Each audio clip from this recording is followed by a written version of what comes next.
It was the summer before everything changed. I had just gotten engaged to a man everyone said was perfect for me. He was dependable, kind, and steady in every way that mattered. We met in college, stayed together through our early careers, and now we were planning a life together. I should have been happy, and I told myself I was. But something inside me felt muted, like a part of me had gone quiet without my permission. He worked long hours, traveled often, and while he loved me, I sometimes felt like I was just another item on his list of accomplishments. When I returned to my hometown that summer to help my mom after her surgery, it felt like a temporary escape from wedding planning and the ever-tightening schedule of adult life. That's when I saw Liam again. He was my neighbor growing up, a year older, the boy I used to follow around during summers. We'd lost touch after high school, and I hadn't thought of him in years. But there he was, walking his dog past my mom's porch like no time had passed. We started with casual waves, short chats. Then one afternoon he invited me over for coffee. I accepted without hesitation, not thinking twice about it. Or maybe I did and just ignored the part of me that knew better. Liam was easy. He listened, really listened. When I talked, he made eye contact and responded with emotion instead of nods. We caught up on life, laughed about dumb things we did as teenagers, and reminisced like no time had passed. It didn't feel like flirting, at least not at first. I told myself it was nostalgia, just two old friends reconnecting. But I knew I was lying to myself the day I dressed up just a little more before going to see him. It was one afternoon after a long walk. We sat on his back porch watching the sunset. It got quiet, and the air between us felt different. Not forced, not awkward, just full of something unspoken. He turned to me and said, "You seem different than you used to be. Quieter. Like something's missing." I didn't know how to respond. I just smiled weakly and looked away. I wanted to deny it, but I couldn't. I remember going home that night and staring at the ceiling. I felt guilty, though technically I'd done nothing wrong. But the idea that I wanted something more from Liam was enough to disturb me. I brushed it off, telling myself it was nothing. Moment. Phase. Harmless. But deep down I knew it wasn't.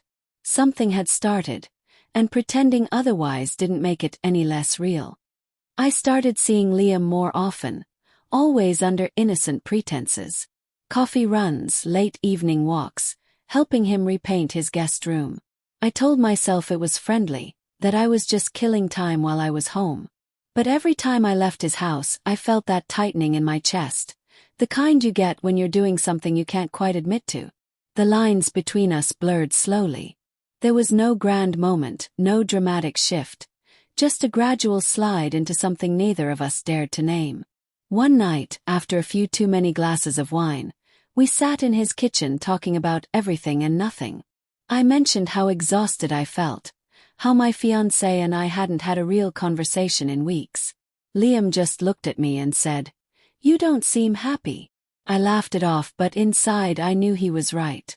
I'd stopped asking myself what made me happy a long time ago. I had the career, the ring, the future mapped out, but something vital was missing.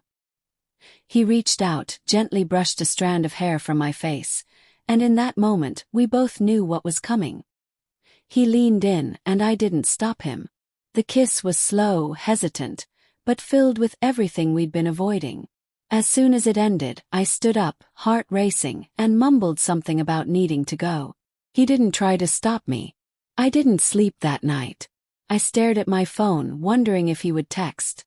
He didn't. Neither did I. The next few days were awkward. I avoided him. I told myself I was doing the right thing, pulling away before it got worse.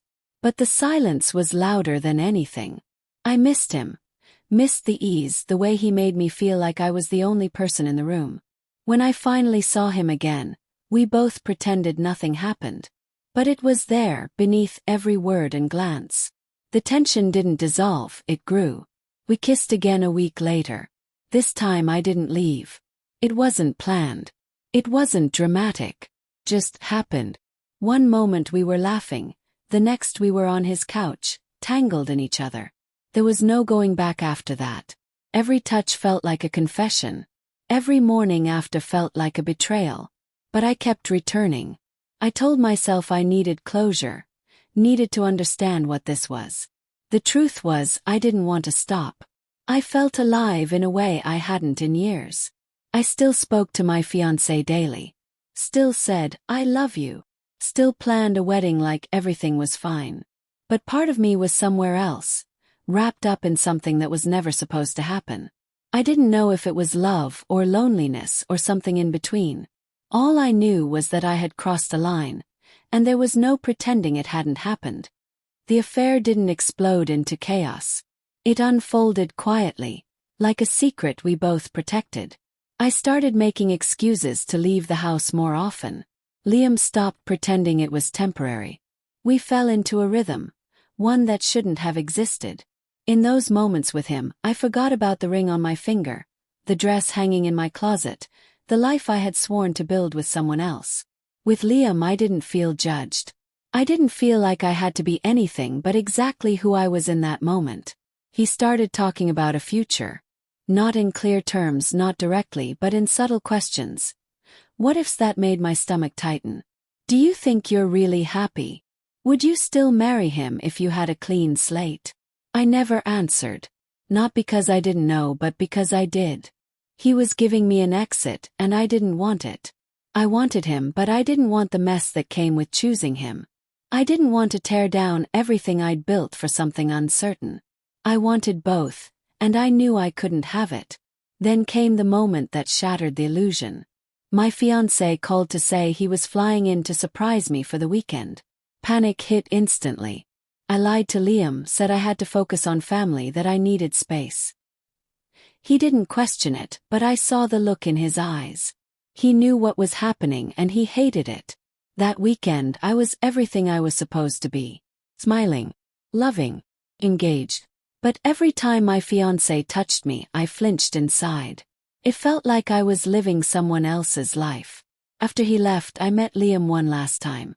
Neither of us said it out loud, but we both knew it was the end. He didn't ask me to choose. He didn't beg. He just looked at me, eyes hollow, and said, "I hope you find whatever it is you're looking for." I didn't cry then. I waited until I got home, locked my bedroom door, and let it out like I hadn't allowed myself to in weeks. I felt like I had betrayed two people at once, him and myself. The next few days I went numb. I deleted our text. I removed the pictures we had taken on my phone. But nothing erased what had happened. I couldn't undo the nights, the laughter, the way he made me feel like I mattered in a way I hadn't felt in years. I hated that I missed him. I hated that even as I planned to walk down the aisle, part of me was still with him. I kept telling myself I did the right thing. That ending it before it ruined more lives was a sign of strength. But it didn't feel like strength. It felt like failure wrapped in silence. And no matter how tightly I held on to my perfect life, I knew it had already been cracked beyond repair. I married him. No one ever found out. Not my husband, not my friends, not my family.